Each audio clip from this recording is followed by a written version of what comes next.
All right, round two. Hopefully this will be a quick update. The downside of making a video off of your phone is, well, you get a phone call and it stops the video. Really wish you could just hit ignore on the side, but whatever. Anyway, so this is small block 1-302 that I had built. It's flat top Keith block forged pistons. Right now it has a flat tappet cam in there. That's about a 5 1/4 lift. Don't remember the duration, but it's 110 lobe separation. The rings, I don't remember what rings I have in there, but they were pre-gapped, and I have to pull the pistons out to verify the actual gap on them, and I'll probably have to file them. So I have mostly disassembled. Water pumps in the bottom of that, timing cover, valve covers here along with various bolts, and my sending unit for oil pressure, along with a switch that was for my fuel pump. So if I ever lost fuel pressure or oil pressure, it would kill the fuel pump, kill the motor. Safety precaution. So I ran that T deal so I could tee it off up front here where the normal sensor goes and avoid this oil filter. I don't remember if I did this because I couldn't find another oil jacket, or I wasn't positive of whether or not it was an oil jacket, or if it was would be in the way of other accessories or whatever mounted, or if it's just this was the easiest thing to get to when I decided to go with an electric fuel pump. So anyways, so that's the standard oil pressure sender mount location. Need some help with these. Number one, is this an oil jacket or a water jacket? I'm assuming most of these are gonna be oil down here, I would think. But anyways, oil or water? Number two, oil or water? That I'm assuming is just a bolt hole since there wasn't anything in it. Same thing with this up here. Don't know what mounts there normally. The clutch would have been on the other side. So I have no clue what these are for. Obviously this is the front of the motor where the timing cover is, and dizzy. These back here I have no clue what they're for or why they're there. But I don't know if you can see in there with the glare, but that's 1, 2, and 3. Obviously you won't be able to get to these because the flex plate covers them, but I'm just curious of what they are or why they're there. I think that's all.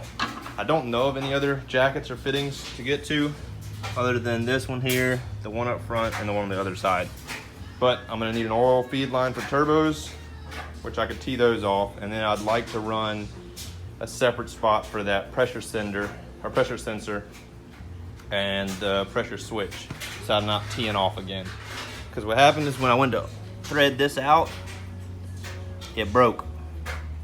I mean, granted it was aluminum into the steel block, probably wasn't the best of ideas, but it kind of seized it up and it didn't want to come out.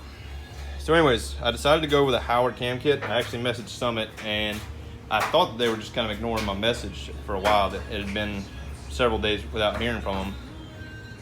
And I got an email back today with a part number, surprisingly. Well, actually, this morning he messaged me back with info on what I needed for doing a retro kit with the spider gear, or the spider holder, whatever you want to call it, which I decided against. I found out you got to run a small base circle cam and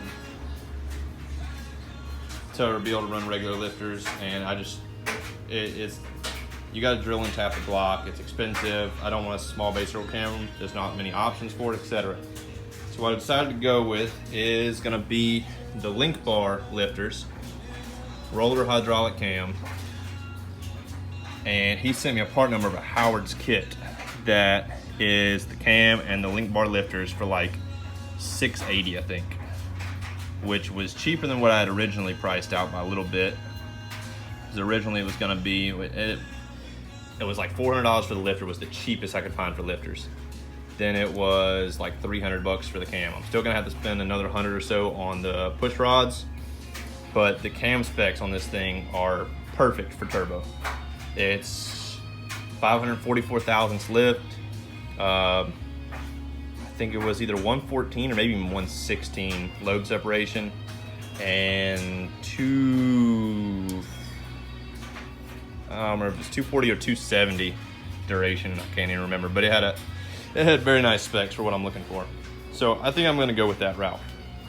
Works out because these single spring trick flow heads support up to 550 thou lift.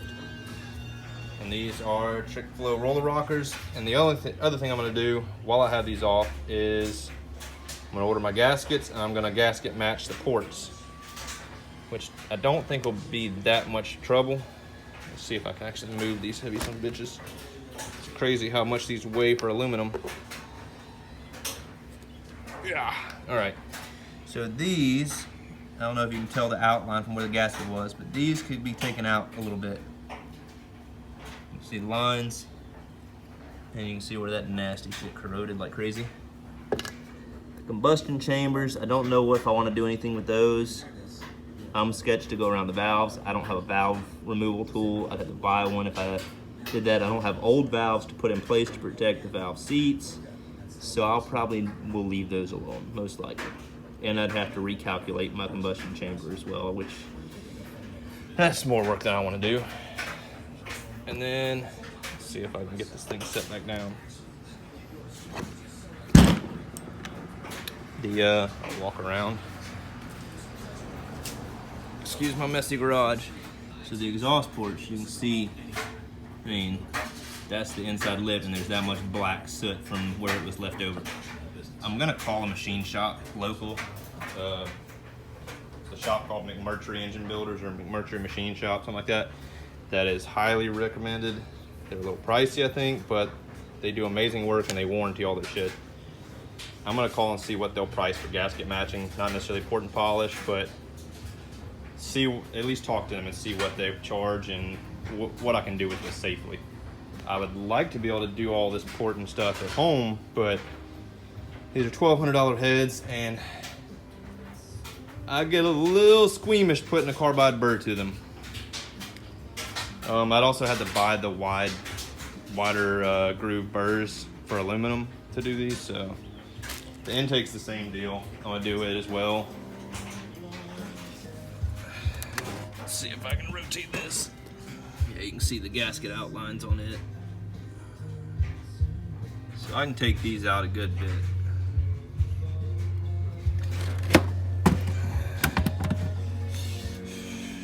I may or may not shoot guns a little bit. This is the wheel with leftovers in my clutch. I'm just using these boxes to store shit in. But anyways, that's the current setup, or the current status of this thing. I will most likely be going back with roller lifters, because I really don't want to have to change the cam later, and I'd really want to make this thing a roller block. I'm spending all the money on the car. Why not throw a little bit back into the motor and make this thing last and be more along the lines of what I want for power? So that's where it's at. I also got these lovelies in. Walk you in the house real quick. Pooch, what are you doing? What are you doing, puppy? Oh, you won't go outside again, huh? It's hot as hell out there. Got these in. These are from Lead Mine Products. And these are to shorten my rear end. These two pieces, this one and that one, goes inside the differential case. These go in the axle ends. It has the small bearing and large bearing ends. And these go over that with an Allen key and hold them in place with an 1 1/4 rod slid all the way through the axle. So, my buddy that's the machinist wasn't gonna be able to get these made soon enough. I've got somebody wanting to come buy the other 9-inch Ford axle I've got, or rear end I've got, and I need the differential to do mine. So to be able to sell that one, I need to finish mine quick.